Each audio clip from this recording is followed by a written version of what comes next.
Define the survey level of the terrain modeling environment. Draw the terrain perimeter.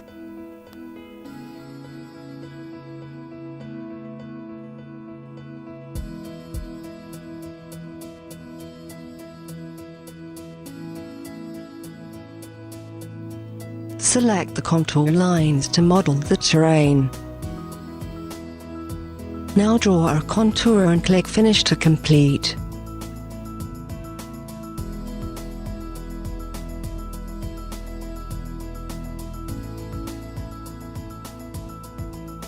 Select the contour line and define its elevation value in Properties.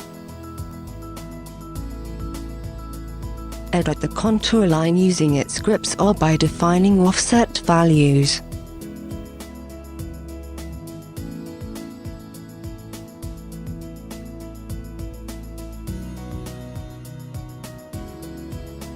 Delete or add nodes.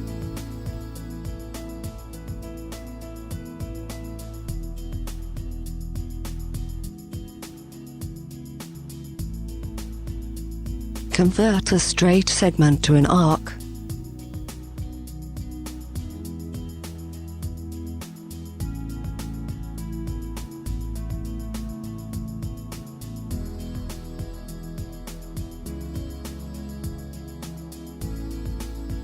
Graphically modify the height even in 3D view.